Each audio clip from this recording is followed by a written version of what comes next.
guys, it's Shelby with Farmhouse Living and welcome back to our channel. So today I am finally giving you a tour of my home. We share other people's homes a lot, we share my mom's home a lot, and then just DIY projects, but I've never shared a complete tour of my house.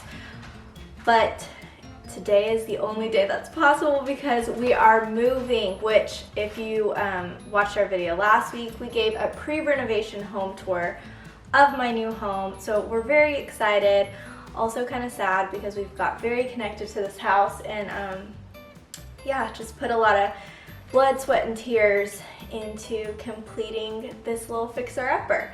So let's start with the exterior. I would talk about it outside, but we are kind of on a through street, so it does get a little bit noisy.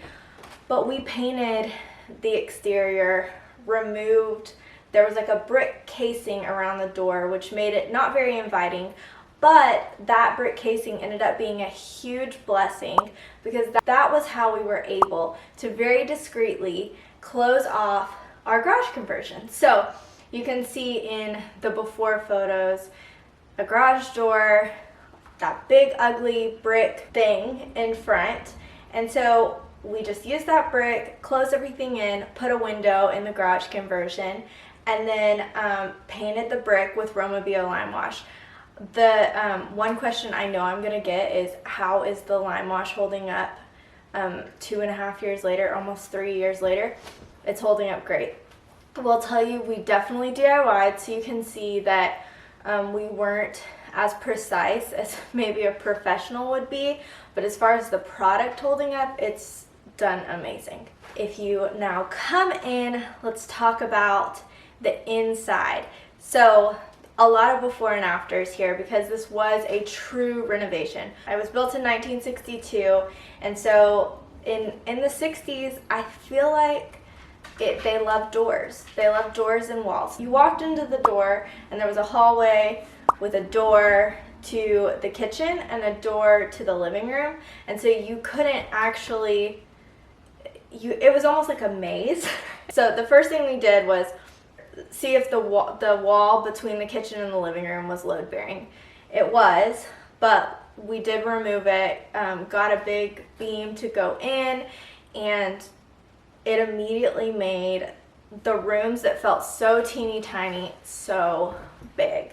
So I was really happy. I did still feel like there wasn't much of an entryway when we did that, so we added a little wall just to kind of close off the hallway, so when you walked in you saw the living room and the kitchen versus seeing the bathroom. So lots of opening up in these main areas. We also, one of my very favorite things when we were designing the living room are these barn beams that you'll see right here. I feel like a lot of people would say this is a bad idea because the ceilings are only 8 feet, but when my friend Lauren offered these to me at no cost, I was gonna stick them in my ceiling.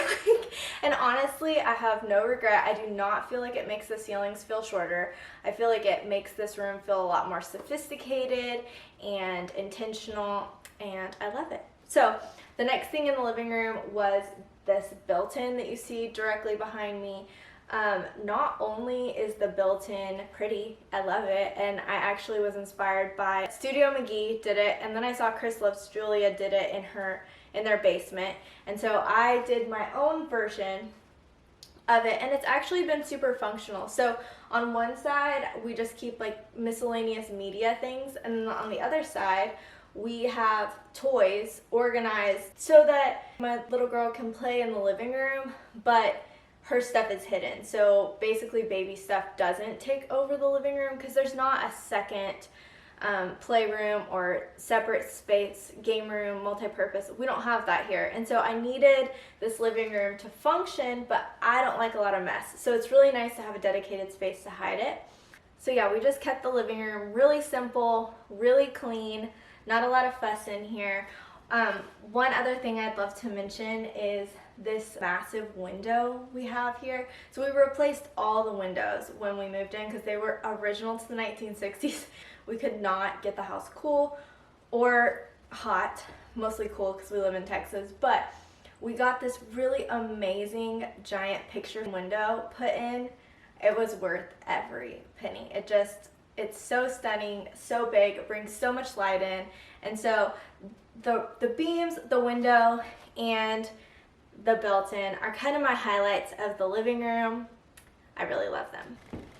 So you don't have to venture very far to reach the next space in our house, which is the kitchen.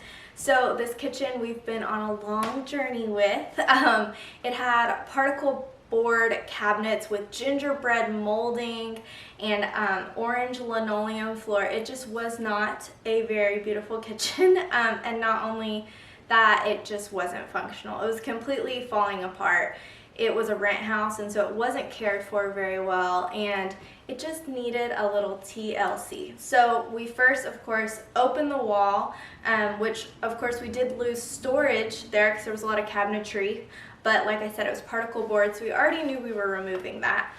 And opening that allowed us to get a very big island with tons of storage. So added all new cabinets, quartz countertops, which I'm a huge fan of. If you're wondering, quartzite, marble, which one? I'm a huge fan of white quartz. It has not stained, and it's held up great. And so yeah, we just updated that, the appliances. We did do open shelves, which I feel like scares a lot of people, and they think that they're gonna lose a lot of storage and it's not functional. But we do put our daily dishware on our open shelves, and it works great for our family. So one thing about this kitchen is originally when we renovated it, I painted it black. I did black, but honestly in this space it just felt too harsh. I loved it for a time, and we kept it for almost a year and a half. But then it was time to change the color, so we did green. I just did not want white. This house is kind of got a mid-century modern feel, and I wanted to lean into that and not away from it. It's actually Sage by Jolie, and it was one of the easiest DIYs I've done, and I will actually be editing the tutorial for this directly after this and link it, because I gotta make sure that was my last DIY in this house, and I want to make sure I share it before we head out. So last thing about our kitchen is our dining room. So we just have our only dining space, I guess I should say, is our breakfast nook area. So I wanted to give as much kitchen space as I could. So it's not huge, but it's very functional. It's 12 feet wide, and we put a bench seat here. And under the benches are actually pull-out drawers, which we have a lot of functional storage under there and use that a lot. So if you have a smaller home, a little bench seat with some drawers is a really great idea. So let's go to the next room, which is actually once my garage. So I'm really excited to show you what we turned our garage into. So the next space in our house is actually our master bedroom, which was once our garage. And I still can't believe it. Sometimes I'm just sitting in here thinking, how was this once where we parked our car? Like I said, it really doesn't look like it was a garage conversion, and that was my biggest concern when doing construction. I did not want anyone to ever feel like it wasn't made to be a master suite. So we had, like I said, on the exterior, a window added and the brick around it. So that was the first thing that made it not look like a conversion. Second thing was the hardwoods that were added and stained, refinished and stained, just like the original hardwoods in the living room. And then we just put a bed in it. And so it all became and felt really quickly cozy and just like it always has been. And so that was really my goal. So where you enter the master from the living room, there wasn't a door to enter the garage. It was actually where the dining room is. And so you walked into the laundry room from there, and then from the laundry into the garage. The laundry then turned into our bathroom. I will tell you that I use the word laundry room loosely because it was not a very glamorous laundry. It was enclosed, so it felt like a room in the house, but it didn't have air conditioning. The lighting was really bad in there. There was no windows, so it really felt like you're in like a garage dungeon laundry room. So I wasn't sad to lose that, but now it's our bathroom, and I've actually never shared that space with you. Originally, when we first moved in the house, the entrance to the laundry room and garage was right here. Then actually you went into the backyard where this window is. There was a door, and that's where you went into the backyard. That I didn't know that it could be a master that was this amazing. I was just trying to find a place for a shower, and this was the most functional space. I really wanted to fit a soaker tub and a shower in here. I had a lot of trouble. I was trying to manipulate it to make it to where our closet wasn't too super small, but I also wanted a little potty room where you shut the door. So it was really like playing Tetris to try to get everything in here. So our vanity isn't huge, but it's beautiful and it's functional. And then you'll see this is a pretty big wet room where we have the soaker tub here, the shower here. It's just, it's pretty amazing. So we got the glass going across. You can go in through here, and then that's how you get to the tub and to the shower. This really tested my brain power, figuring out how this could work. But I am so happy how it turned out, and it's been really functional for us while we've been here. And I'm really excited because the people that bought our house, that was one thing. They said they really just wanted a wet room. And I was like, we have it. I don't feel like very many people have this. So very excited with how it turned out. So now we are in the second bathroom of the house. And this one's actually pretty popular on the blog because I did not take out the tile and re-tile the shower. I simply painted it. This wasn't only to save money, it was also because the demo was pretty, it was going to be pretty intense here. So they had kind of the wire mesh and concrete, and that's how the tile is on the wall. So I used the Rust-Oleum shower refinishing kit, and I will link the video to it. It's held up amazing. So many people ask, is it chipping? Is it, while we were redoing the other bath, we showered in this, or this was our primary and only functioning shower for over a year. And there's no chips, nothing. So I would highly recommend it if you don't have the budget to completely redo your bathroom. Painting is a great solution.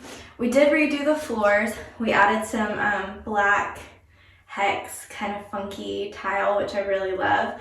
Added pendants coming down and around mirror, new vanity, and quartz countertops again. And I love how it turned out. The other thing that we did do is we had to find a place for our water heater because the water heater was in the wall that we removed it was in a closet in the wall that we removed in between the living room and the kitchen. And I actually added a little shelf, and it opens up, and behind the shelf is actually our tankless water heater, which according to city code, they would not allow us to put in the attic. I'm not sure why. So it was up in the attic, installed. They made us bring it down, and this was an area that I had originally allocated to a laundry hamper.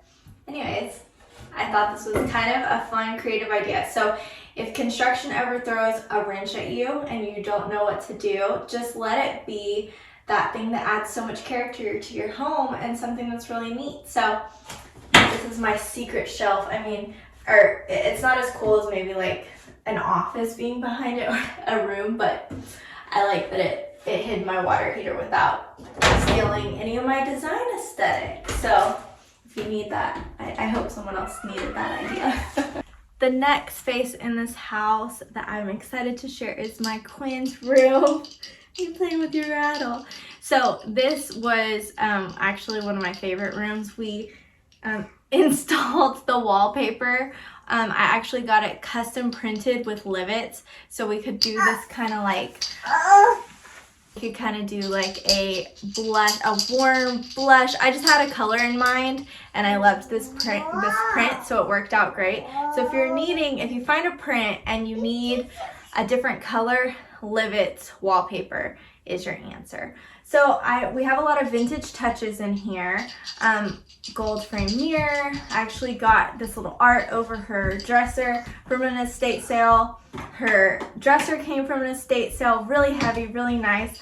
The doors to her closet were actually in the attic, original to the house. And then we got a Jenny Lind crib that has a really vintage feel. And so yeah, this is just really sweet space. I love how it turned out, and I think it's one of my favorites. I do want to touch on our laundry room. So like I said, in our master, we actually removed the laundry and made that our master ensuite. And so we had 4 closets in this hallway in all sorts of areas. And so I combined 2 of them and made them kind of a laundry nook. So we have no doors on this area, but you could put doors. One thing we DIY'd is this peel and stick hexagon tile. I just wanted it to feel like when you walked by, it wasn't an afterthought, it was really intentional. We have a little laundry hamper here, floating shelves. One thing I will say about the peel and stick wallpaper is it's doing great, except for right by where the dryer gets a little hot, it does kind of peel off. So if you're thinking about doing this, I would just keep that in mind. Maybe put a shelf or something. Be really intentional if there's heat or moisture or whatever kind of close, because everywhere else it looks great. Super easy tutorial, or super easy DIY. I have a full tutorial on the blog that I will link. So this was the master prior to the garage conversion in a 2-bedroom home. Of course, this was the biggest. It was 16 by 14, and it felt really oversized for a guest, just a guest bedroom. So we made it function as an office / guest space. I really wanted to make sure we had a guest space, like not just like a hideaway bed or something. I wanted it to be fully functional because my husband's family does come down quite a bit. But I also didn't want to feel like I was just trying to cram all my work in the guest room. And so anyways, I felt like it turned out really good. I DIY'd these pin boards right here, which I made an entire video for. This was structurally all the same. Nothing dramatic happened in here except for a coat of white paint, which that's one of my favorite rooms. The rooms that just can be completely transformed with paint.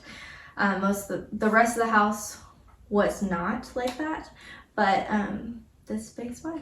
So I hope you loved the house tour. I'm so excited to share it with you, but I'm really happy that the people that purchased the home are gonna love it as much as we do. And now we have some more projects because we were kind of wrapping this one up. So now it's time to take on some more projects, finish another house, and pass the baton here. So I hope you enjoyed it. Make sure that you give it a thumbs up, like and subscribe.